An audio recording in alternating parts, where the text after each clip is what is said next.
If you find yourself in a situation like ours, you're not alone. There are others who have survived, who understand, who believe you even when the world thinks you're crazy. Reach out, share your story, remember and be remembered. That's the key to surviving the darkness, refusing to face it alone. My name is Max. I need to tell you something that happened to my family in the summer of 2019. We moved into a house in a quiet neighborhood in Oregon, the kind of place where everyone waves at each other and kids ride bikes until the streetlights come on. The house was beautiful, affordable, and had been on the market for only 2 days. We thought we were lucky. We were wrong. The first night in our new home, my daughter Emma, who was 7 years old, came into our bedroom at 2 a.m. She wasn't crying or scared. She just stood at the foot of our bed perfectly still and said, "The lady in my closet wants to know why we're sleeping in her house." My wife checked the closet, found nothing, and we assumed it was just Emma's imagination adjusting to a new place. But when we tucked her back into bed, we noticed something strange. Her hands were covered in dust, the kind of old gray dust you'd find in a place that hadn't been touched in decades. Her closet had been cleaned top to bottom just hours before. The next morning, I did what any concerned parent would do in our modern age. I searched online for the history of our house. The previous owners had lived there for only 3 months before selling. The owners before them, 2 months. I found records going back 6 years, and no one had stayed longer than 4 months. Every single family who lived in this house left suddenly, often selling for less than they paid. That's when I knew we hadn't found a good deal. We had found a trap. I decided to visit our next-door neighbor, an elderly man named Mr. Patterson who had lived on the street for 40 years. When I mentioned our address, his friendly smile disappeared. He invited me inside, closed the curtains, and told me something I'll never forget. "That house has been hungry since 1979, he said. "It takes something from everyone who lives there. The question isn't if it will take from you. The question is what will it take, and will you notice before it's too late?" Mr. Patterson explained that in 1979 a family named the Harpers lived in our house. There was a mother, father, and their daughter Claire. One October evening, all 3 of them simply vanished. No signs of struggle, no bodies ever found, no trace of where they went. The police investigated for months but found nothing. The case went cold. But here's the disturbing part. Their belongings were still in the house, untouched, as if they had just stepped out for a moment and planned to return. The house was eventually sold to a new family, and that's when the strangeness began. People reported hearing footsteps in empty rooms, doors opening by themselves, and voices whispering from inside the walls. But it wasn't just typical haunted house activity. People who lived there started forgetting things, important things. One man forgot he had a son until he saw a photograph. A woman forgot her own name for 3 days. It was as if the house was slowly erasing pieces of people, one memory at a time. I thanked Mr. Patterson for the information and returned home, trying to process what I'd learned. Part of me wanted to dismiss it as neighborhood legend, the kind of stories people tell to make a boring suburb more interesting. But part of me remembered Emma's dusty hands and the way she had stood so unnaturally still at the foot of our bed. That night, I decided to stay awake and watch. I sat in the living room with all the lights off, just listening. At exactly 2:17 a.m. I heard it. Footsteps on the second floor in the hallway outside the bedrooms. Slow, deliberate steps, like someone walking with purpose. I grabbed a flashlight and went upstairs, my heart pounding so hard I could hear it in my ears. The hallway was empty, but every single door that had been closed when we went to bed was now wide open. Every single one, including the door to Emma's closet. I checked on Emma. She was sleeping peacefully, but she was whispering something in her sleep. I leaned closer to hear. She was reciting our home address, over and over again, in a flat, emotionless voice. When I gently shook her awake, she looked at me with confusion and asked, "Daddy, why are you in my room?" She had no memory of sleepwalking to our bedroom the night before, no memory of mentioning a lady in her closet. The house was already taking from her.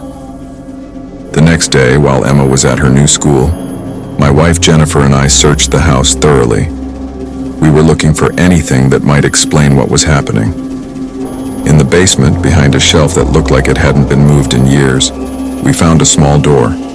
It was barely 3 feet tall, painted the same color as the wall, almost invisible.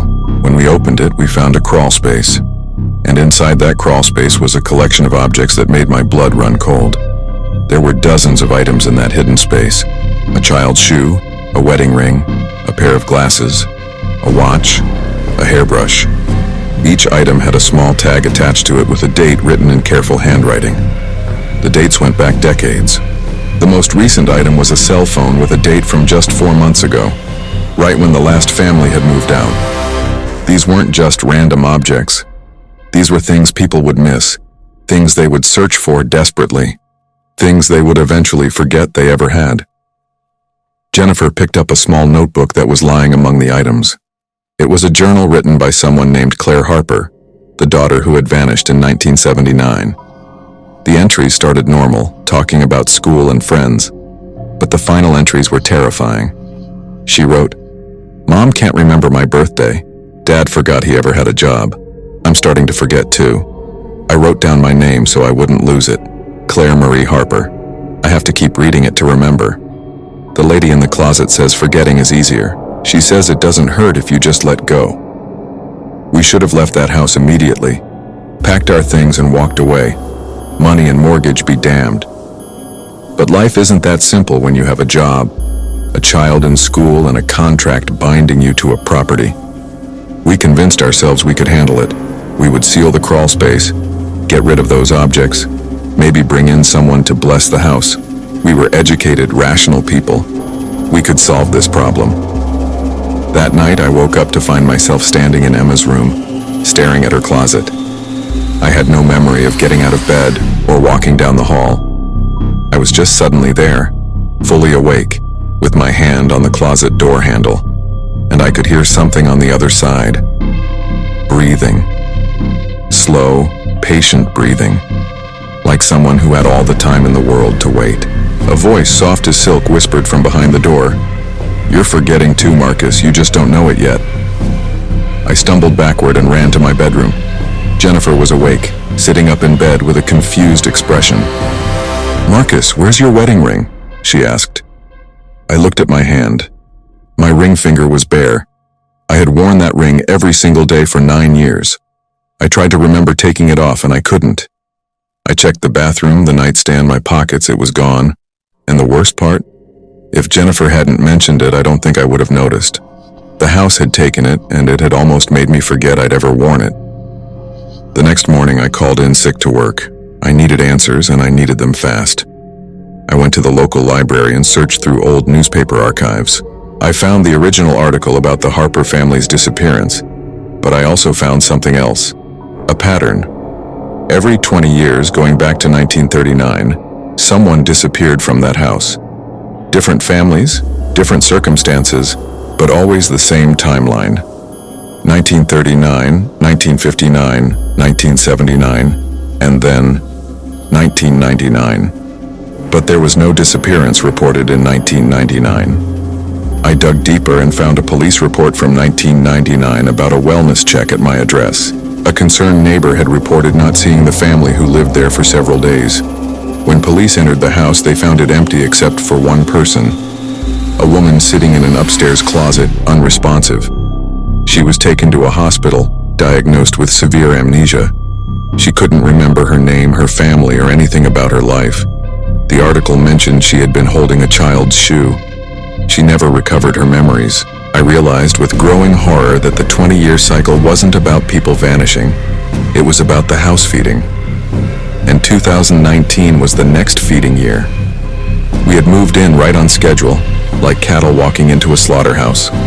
Whatever was in that house, whatever presence lived behind closet doors and inside walls, it was preparing to take from us. And based on the pattern, it wouldn't stop with a wedding ring or a few memories. It would take everything. I rushed home to tell Jennifer everything I'd learned. But when I arrived, she was sitting at the kitchen table with a strange, distant look on her face. "Jennifer," I said. She turned to me slowly. "I'm sorry," she said quietly. "Who are you?" "My wife of 9 years, the mother of my child." person who knew me better than anyone in the world, was looking at me like I was a complete stranger. The house had taken me from her memory. I showed her our wedding photos, our marriage certificate, everything I could find to prove our connection. She looked at the evidence with polite confusion, like someone being shown pictures of a stranger's life. "I believe you," she finally said, "but I don't remember any of it. I don't remember loving you. I don't even remember getting married." Then she asked the question that broke my heart. "Do I have a daughter? I feel like I should have a daughter, but I can't remember her name." Emma came home from school an hour later. Jennifer looked at her like she was seeing her for the first time. Emma, sweet and perceptive, immediately knew something was wrong. "Mommy?" she said quietly. Jennifer smiled, but it was the smile you give to a child you don't know. That night was a nightmare. Emma cried herself to sleep, unable to understand why her mother had forgotten her. I stayed up, terrified to close my eyes, terrified of what I might forget if I fell asleep. At 2 a.m. I heard Emma's door open. I went to check on her and found her standing in the hallway just like that first night. But this time she was talking to someone I couldn't see. "Yes," she was saying, "I understand. If I give you my memories, Mommy will remember again." I grabbed her and pulled her away from the empty space she was facing. She woke up disoriented. "Daddy, the lady says she's hungry. She says she needs more. She says I can help." That's when I knew we were out of time. I woke Jennifer up, and even though she didn't remember us, I convinced her we needed to leave immediately. I told her she was in danger, that we all were, and something in my desperation must have reached her because she agreed.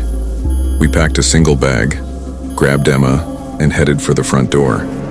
But when I turned the handle, the door wouldn't open. It wasn't locked.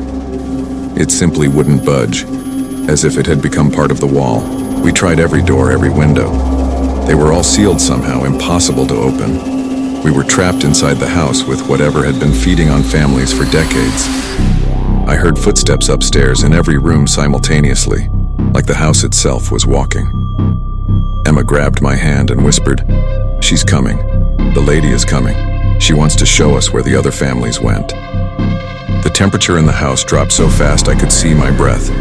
Every light went out at once, plunging us into complete darkness. I turned on my phone's flashlight, and in that small circle of light, I saw something that made me question my sanity. The walls were moving, not shaking or vibrating, but actually shifting like they were breathing.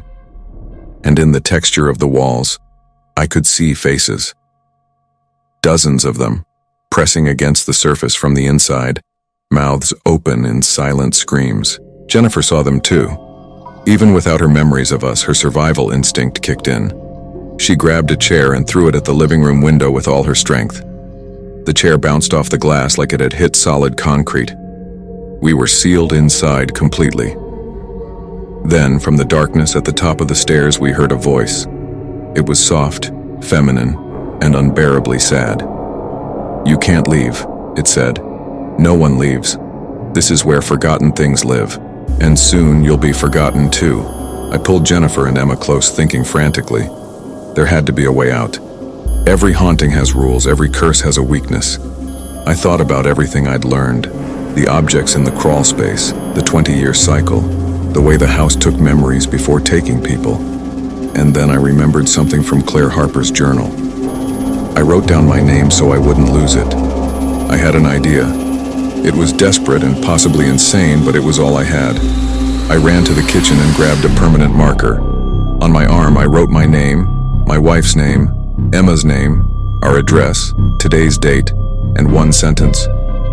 The house feeds on forgetting. Remember everything. I did the same on Jennifer's arm and Emma's arm. If the house took our memories, at least we would have a reminder of who we were. The voice from the stairs laughed, a sound like wind through a broken window. "You think words can save you? I've taken people who carved their names into their own skin. Memory is fragile. Flesh is temporary. Everything fades." The darkness at the top of the stairs began to move down toward us, and in that darkness I could see a shape. It looked almost human, almost like a woman, but wrong in ways my brain struggled to process. Too tall, too thin, joints bending in directions they shouldn't. Emma suddenly pulled away from me and walked toward the shape. "Emma, no," I screamed, but she held up her hand to stop me. She looked back at me with an expression far too old for her 7-year-old face. "Daddy, I remember something. When we moved in, I found a note in my closet. It was from Claire. I hid it because I thought I'd get in trouble." She pulled a crumpled piece of paper from her pocket. She wrote down how to make the lady go away. With shaking hands, Emma unfolded the note and read aloud. "Her name is Margaret Fell. In 1939, she lived in this house with her husband and son. Her husband left her, took their son, and she never saw them again. She died in the upstairs closet, alone and forgotten. She made the house forget her sadness by feeding it other people's memories. To stop her, you have to remember her. Say her name. Remember that she lived. Remember that she mattered." I looked at the shape on the stairs. "Margaret Fell," I said clearly. "You lived in this house. You had a husband and a son. You were left alone. You were forgotten. But I remember you now. Your name was Margaret Fell, and you mattered." The shape froze. Jennifer, even without her memories of me, understood what needed to happen. "Margaret Fell," she repeated. "You were real. You existed. You mattered." Emma joined in, and the three of us stood in that haunted house, speaking the name of a woman who died decades before we were born. The darkness began to pull back. The shape on the stairs became clearer, more human.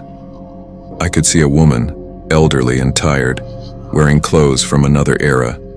She was crying. "You remember me," she whispered. "Someone finally remembers me." The walls stopped moving. The faces beneath the surface began to fade. The house itself seemed to exhale, like it had been holding its breath for 80 years. "I was so lonely," Margaret's ghost said softly. "I made this house forget my pain by feeding it others. But the hunger never stopped. It only grew. I'm sorry. I'm so sorry." Her form began to dissolve, becoming transparent. "You broke the cycle. By remembering me, really remembering me, you've freed me, and you freed the house." With those final words, she disappeared completely. The lights flickered back on, and the front door swung open on its own, showing us the early morning light outside. We ran from that house and never went back. We broke our mortgage, took the financial hit, and moved into a small apartment across town. Jennifer's memories returned slowly over the next few weeks. First small things, then bigger ones, until finally, she remembered everything about us, about Emma, about our life together. My wedding ring was never found, but I bought a new one. We could replace objects. We couldn't replace each other. The house still stands on that quiet Oregon street. I drive past it sometimes just to make sure it's still empty. A for sale sign has been in the yard for months now, and I watch as curious families take tours, drawn in by the low price and beautiful interior. I want to warn them, but who would believe me? Instead, I've done something else.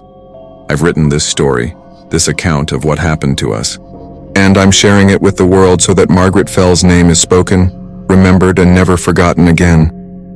Sometimes late at night, I think about all those objects in the crawl space. The wedding ring, the glasses, the child's shoe. I wonder if the families who lost them ever got their memories back. Or if somewhere out there people are walking around with gaps in their lives they can't explain. Missing time, missing people, missing pieces of themselves that were consumed by a house that fed on forgetting. But I also think about Margaret, alone and abandoned, her grief so powerful it poisoned an entire house for 80 years. Maybe the real horror isn't ghosts or hauntings. Maybe it's loneliness so deep it corrupts everything around it. Maybe it's being forgotten while you're still alive, erased from the world as if you never mattered at all. That's the real American horror story. Not that monsters exist, but that we can become them when we're left behind and forgotten. A month after we moved out, I received a letter with no return address. Inside was a photograph I'd never seen before. It showed our family, me, Jennifer, and Emma, standing in front of the house on the day we moved in.